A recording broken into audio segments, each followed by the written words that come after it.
Goddag, Claus. Ja, og i dag så skal jeg så snakke om Lyset vender tilbage, som er en kronik med nogle forskellige emner og dilemmaer, han tager fat i.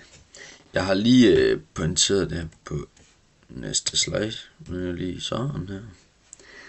Yes, der er de forskellige emner, jeg lige har indvidet dem i. Ja, altså først så snakker han om effektiviteten versus, mod lyskvaliteten.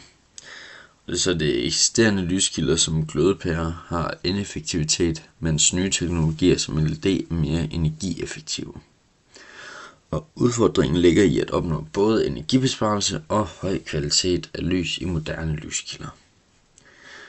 Og toren er spektre og farvegengivelse. Glødepærer skaber et bredt farvespektrum, mens lysstofrør og sparepærer har begrænset spektre, hvilket påvirker farvegengivelsen i belysningen. Farvegengivelsen målt ved AR-værdier varierer mellem lyskilder og påvirker vores visuelle opfattelse af omgivelserne. Og den teknologiske udvikling og LED-teknologi anses for at have potentiale til at kombinere lavt energiforbrug med god lyskvalitet, men dette er ikke altid tilfældet, da nogle LED-lyskilder stadig har lavt RA-værdier, og dermed reducerer farvegengivelsen.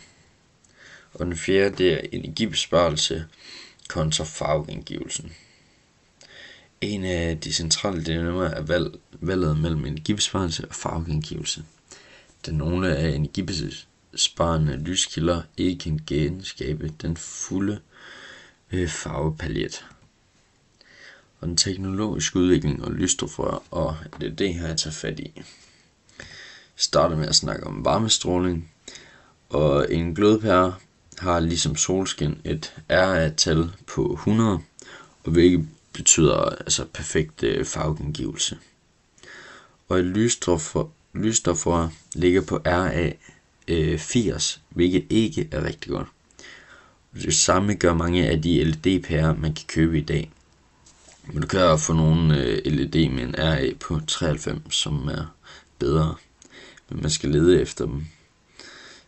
Og varmestrålingen fra LED-lys er relativt lavt sammenlignet med ældre teknologier som glødepærer, hvor den ikke får alle farvespektrene med hver for årsa og udleder varme. Så kommer vi her til Bohrs atommodel. Det er sådan, Bohrs atommodel beskriver elektronernes kredsløb omkring atomkernen, hvilket ikke direkte kan overføres til lysstofrør, da de ikke opererer på grundlag af en atomkerne, og lysstofrør fungerer gennem en proces, der involverer eksisterende gasmolekyler og elektroder. Lysstofrør består af en glasrør, der indeholder en lille mængde kviksølvgas og en inaktiv gas. Ofte er det argon, man bruger under lavt tryk.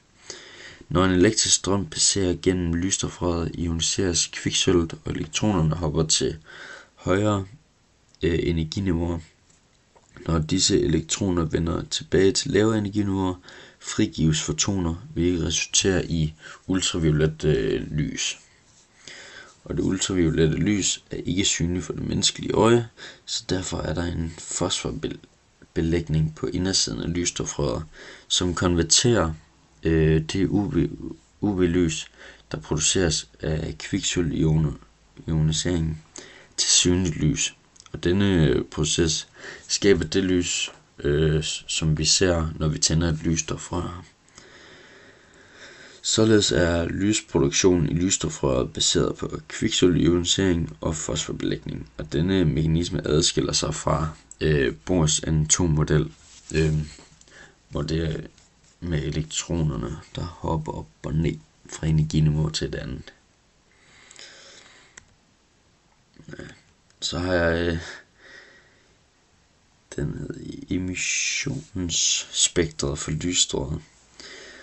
Emissionsspektret for lysstofrøret består af diskrete linjer eller bånd af forskellige farver, der stammer fra fosforen, som reagerer på de forskellige bølgelængder af den indkommende UV-stråling og udsender synligt lys i forskellige farver. Lysstofrør kan variere i emissionsspektret afhængigt af typen af fosfor, der anvendes i belægning af rør og dam. Forskellige typer af fosfor vil generere forskellige farver af lys, og sammensætningen af disse fosforer kan manipuleres for at opnå forskellige farvetemperaturer og farveændringer i lyset fra røret. Sammenlignet med andre lyskilder kan lysstofrør have et mere begrænset emissionsspektrum, idet de primært udsender lys inden for bestemte bølgelængder baseret på fosforens respons på UV-lyset fra kviksølvioniseringen. Yes. Og så er det additiv farveblanding her. Altså når vi taler om additiv farveblanding, refererer det til processen med at kombinere forskellige farver af lys for at skabe nye farver. I lysstofrørt teknologi kan dette opnås ved at anvende flere lysstofrør med forskellige fosforbelægning, som producerer forskellige farver. Og ved at kombinere lys fra rør med forskellige farver kan man opnå en bedre eller bredere farveskala med alle farverne. For eksempel kan man kombinere rør med primære farver som rødt, grønt og blåt lys for at skabe andre farver ved at justere intensiteten af hvert rør, så vi får lige pludselig de 4 andre farver. Additiv farveblanding i lysstofrøret. Lysstofrøret teknologi giver mulighed for at skabe et bredt spektrum af farver ved at kombinere de primære farver eller ved at justere intensiteten af lys fra forskellige rør for at opnå forskellige nuancer af farver. Og dette princip anvendes ofte i farvebelysning og skærmteknologi for at opnå et mangfoldigt farvespektrum. Ja tak. Det var lige det, jeg havde for dig. Nå.